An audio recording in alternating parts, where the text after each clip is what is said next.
Hello! Even after years of studying, quite a few of my students sometimes struggle with questions. I don't know what's the big deal, what makes it so hard for them. Perhaps it's the fact that when you're having a conversation with your English teacher, probably it's mostly the teacher who asks questions.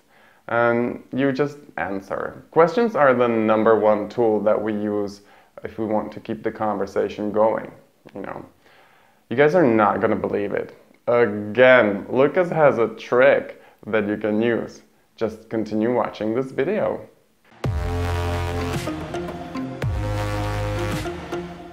Word order in questions. It can be tricky, especially if there's some relative pronoun, involved, or some tense that you're not so familiar with. Don't you worry, child.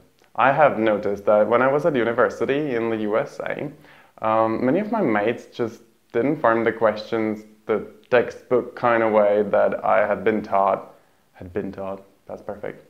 There are two conditions. First, it must be a casual conversation, nothing formal, yeah? If you're having a formal conversation with someone like really high level, this trick might be considered rather inappropriate, or just, And second, the pronunciation is the key, yeah? If you're scared to use some human intonation, like what I do, then this trick is not good for you. But I believe you can make it. So what is it? Lucas, tell us. So let's look at how questions are normally formed. In 10 out of 12 tenses, it's kind of okay because we already have the auxiliary verb included in the positive sentence. So we just use it and flip it around. Yeah, like I've lived here since childhood. How long have you lived here? Yeah, easy. Or my niece is playing with a snail. So what is my niece playing with? Yeah, getting trickier, huh? Or her cousin was stalking his teacher. Yeah, who was her cousin stalking? The teacher. So in 10 out of 12 cases, you should be fine. But what about the remaining two?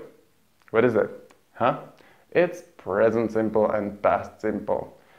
Guess what? These tenses are like super common. So they really make issues, yeah? Here we must just remember what the auxiliary verb is. In past, it's still quite easy because it's just one word, it's did, yeah? Like, did you click the right button? Yeah, did you click?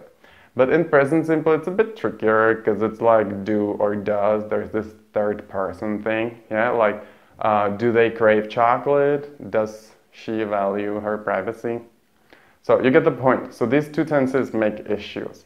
This is where people get uncomfortable. So how do we get comfortable? Say a positive sentence instead with rising intonation. How clever, isn't it? So they crave chocolate? Yeah, or she values her privacy? Or you click the right button? You click the right button? Yeah. If that doesn't do it, you can still add things like, huh? Yeah, like, or right?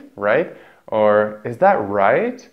Or yeah, like you click the right button, right? Yeah, this will do, yeah? Isn't it just beautiful? Listen to people around you, I promise. They probably use it, yeah? You want to learn English? You want to learn English? You desire to speak faster? You use your English at work?